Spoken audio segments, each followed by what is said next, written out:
Hey everybody, today I am going to be harvesting my sweet potatoes.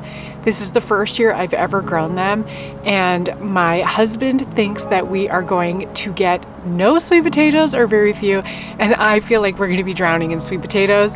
So you're definitely going to want to watch this video to find out who was right and who was wrong, and I'm really hoping I'm right because it would be so cool to get a bunch of potatoes. I have this basket here, and so I'm hoping at minimum I can fill the basket. And we are growing purple sweet potatoes. I'm wearing purple to celebrate, so let's get into digging them up. What's up? My name is Bree from Urban Gardening Canada, and I garden in Ottawa Zone 5. I am super excited to see how these sweet potatoes grow. They were super easy to grow from seed, but really from slip. I actually have 2 videos on how to grow sweet potatoes from slips. If you want to check those out, I will link it up here and in the description below. And without further ado, let's get into digging up these sweet potatoes. Okay, so the first step with harvesting sweet potatoes is to cut off all of the leaves right down to where the soil line is. But you can actually eat sweet potato leaves. They're really good for you. And so I'm going to save a bunch of them first, so that way I can eat them over the winter time. I'm gonna freeze the leaves and eat them. So before I go ahead and cut back all of the leaves, I am gonna put them into a bowl here, and then I'm gonna bring them inside and wash them and put them in the freezer for later. So I'm keeping the tips of the sweet potato because that is where the leaves are the freshest. They're the most tender, and so I'm just gonna keep the newest leaves, and then I'm gonna cut off and compost all of the older leaves.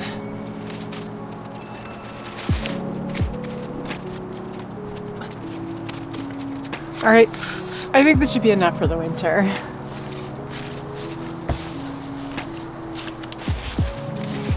So, the biggest issue with the way I planted my sweet potatoes is that I planted them with a bunch of other plants, and those plants aren't ready to be harvested yet. So my ground cherries and eggplants. So I have to be careful to try and dig up the sweet potatoes without ruining these plants, because I do have a few eggplants left over and still a ton of ground cherries.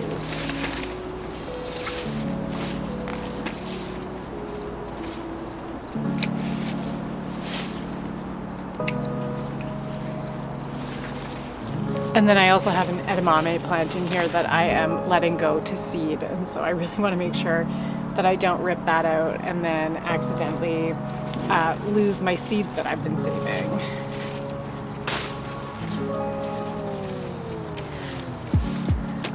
So I can already see one of my potatoes. I'm surprised how shallow sweet potatoes are in comparison to white potatoes, because I always would have thought that they were equally as deep as each other.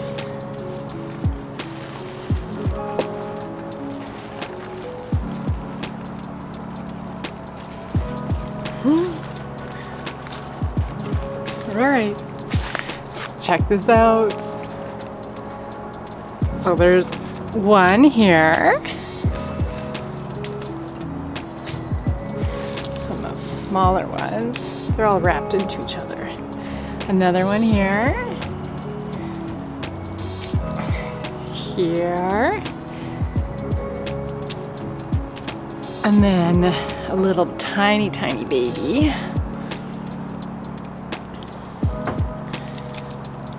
And then this goofy looking one. Okay, let's go back to digging. Let's try right here.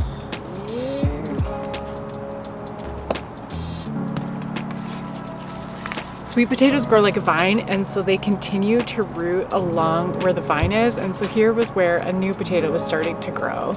But unfortunately, we just don't have enough time in our growing zone for it to grow and just grow endless potatoes. But I'm hoping exactly where I planted the splits is where I planted the slips, is where I'm gonna find the most potatoes. And so you really don't want to damage the skin on the potatoes because it's important for them to cure properly. So being as gentle as possible is really important. There's also really no good angles to show you guys this on video, and so I apologize in advance for the very bad angles. Holy cow. Oh, I damaged one. Shoot.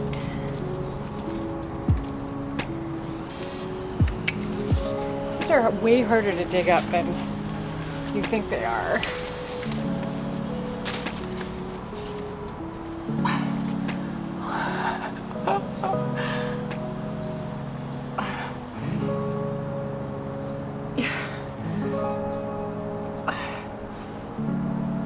Okay.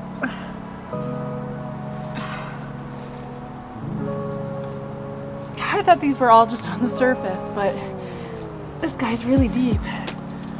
Oh, that was really deep. Hi, Thomas.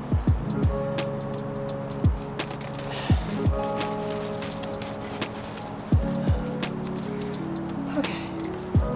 I'm not sure I got all of them, which is an interesting thought.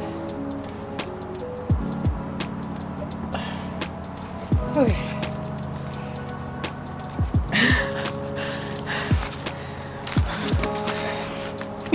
I'm out of breath from doing that. Okay, so I got some small little guys, but this one, I broke it, so I'm gonna have to eat it fresh. But like, look how straight and long it was. So it went so deep in the garden. So anyway.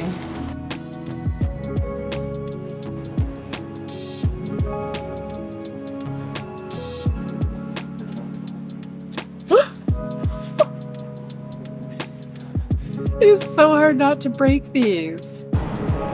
This is one potato.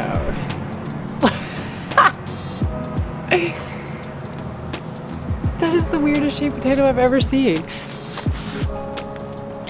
And then I got 2 little small ones here, 3 little small ones, some babies there, and then like the biggest potato ever. This is way too fun. Right now my biggest issue is I can't remember how many slips I planted in the bed. So I'm just gonna keep on cutting up the vines and then we'll see what comes out of it. And so right now it's mid-September and we're going through a record heat wave. It's gonna be 32 degrees here today, and so to cure sweet potatoes you actually need hot and humidity, and so I could have waited until the end of September, but I do want to capitalize on the heat that we're experiencing right now to help cure them so they can last longer. And so I'm going to be putting mine in a little mini makeshift greenhouse with a bowl of water to help give that humidity to help cure them. And it takes, I think, 2 weeks is what I read, so I have to do it now while I can use the heat. Otherwise I'm going to be attempting to cure them apparently in my bathroom, which I don't really want to do, so that's why we're doing them today. So here's my basket so far.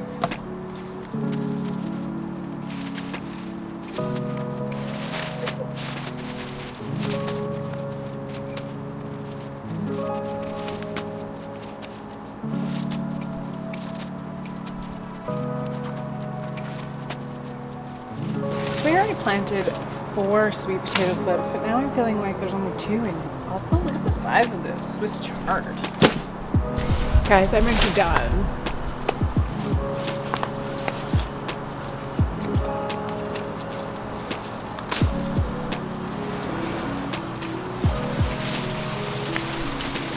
So many leaves for only 2 slips, if that's the case. Come on. I need to look at photos, I guess. Okay guys, so I just went back and looked at a photo of the garden when I planted it in the spring, and it looks like I only planted 2 slips in that garden. The other slips I planted in my other garden, which I'll show you, but I planted them later, so I'm not gonna harvest them yet. So this turned into a different video than I thought it was going to. However, for just 2 slips, this is pretty full. So I am going to wash these and then I'll show you guys the finished product once they're washed. And then we maybe will be doing a second digging of sweet potatoes, but yeah, I definitely got that wrong, especially considering the amount of leaves that there were in the garden. It made quite the big mess, but next year I'll plant more than 2 slips. Okay, let's get to washing these. So I have a cold frame for my strawberries and I switch it out to this chicken wire cover in the summertime to allow the pollinators in, and then I flip it back to a window in the winter to protect it. It makes it the perfect place to wash my vegetables and the plants get watered.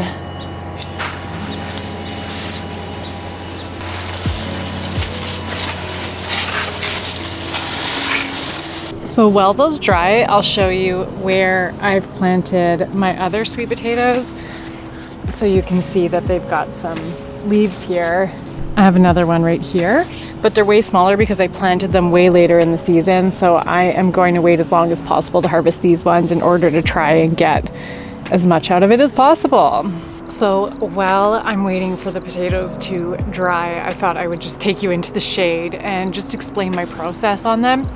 So I started these potatoes in around February here, and I probably could have waited a little bit into March, and I found that using the process of putting the potatoes in the soil was the best option.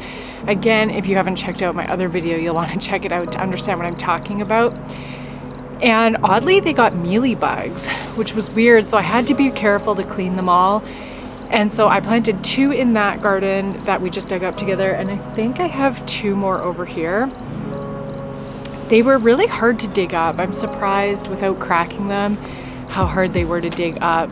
And so maybe I planted a little bit too close together all of the other plants. I had eggplant, ground cherries, and some Swiss chard in there, edamame, beans. I'm a square foot gardener, so I plant everything really close. But yeah, so I think I would give a little bit more space to make it easier to dig them up. And definitely more than 2 slips, but there's just 2 of us here. So really, I think that that's good, especially for our first time, just really getting a feel for it. That was a whole basket's worth. And I don't have much hopes for that other garden that I just showed you, but maybe I'll get a couple small potatoes out of it. So I think next year maybe I'll try 4 slips, which is easy enough to grow because 1 potato will grow many, many slips. So, and again, because our season is so short, wherever the vine crawled along the soil and rooted, it didn't really have a chance to make any new potatoes. So I just have to be aware that I don't have that time for the extra potatoes growing, which means that I might try and grow it vertical next year. Because if I grow it, I've got 2 really small metal raised beds over there that have a trellis on them. So maybe I can get 4 slips on each side and have the greens grow up the trellis because of the vining not really having enough time to make potatoes. So then I have a lot more food in there, takes up a lot less space. So next year I think I'm going vertical. I just wanted to take a quick second to tell you guys that I do have a newsletter, so if you're interested in signing up for my newsletter, I highly recommend getting on it. I talk about different topics every single month. I don't spam you. It comes out once or twice a month, and I talk about different things like bees and some interesting facts about that here in North America, with a little bit of what's new around here and some prompts on what you could be doing in the garden to make it a lot more helpful. So if you're interested in signing up for my newsletter, it's in the description below.